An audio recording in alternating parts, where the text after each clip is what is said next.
une très belle ouverture avec beaucoup de sourires, beaucoup de gens qui avaient franchement les spatules qui leur démangeaient le bout des pieds. Et on a fait une ouverture en fanfare puisque sur le premier week-end, on a vendu presque 21 000 ski pass en 2 jours. Ce qui est quand même pas loin du record. Et donc on a fait une ouverture en fanfare avec des gens en plus ravis, comme vous le voyez derrière moi, avec de la neige, des belles conditions, du soleil et un centre de test qui a fait lui-même plus de 5000 tests de ski. Donc c'était une vraie réussite totale. Je crois que les gens ont passé un excellent moment. Et le meilleur souvenir, c'est de voir tous ces gens avec le sourire qui arrivent et qui sont pressés de chausser. C'est très varié à Val Thorens. D'une manière globale, sur une saison à Val Thor, on a à peu près 70% d'étrangers. Mais en début de saison, on sait naturellement que sur les week-ends d'ouverture, on a beaucoup plus de Français et beaucoup de Rhône-Alpins en particulier.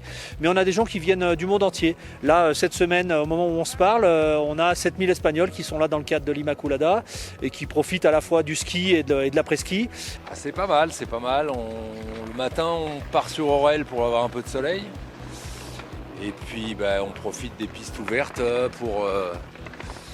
pour essayer d'optimiser un peu les journées, quoi. La neige va bien. Ah, c'est la première et c'est magnifique. On attend ça depuis le mois de mai. Là pour l'instant c'est un niveau neige, soleil, tout est parfait, faut pas que ça bouge. La semaine prochaine on a la Coupe du Monde de ski cross, qui est par contre une grande tradition puisqu'on est quand même la station de Jean-Fred Chapuis, le champion olympique.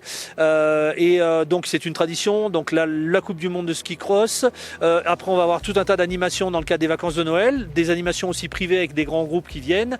Et tout au long de la saison, il y a en permanence des choses.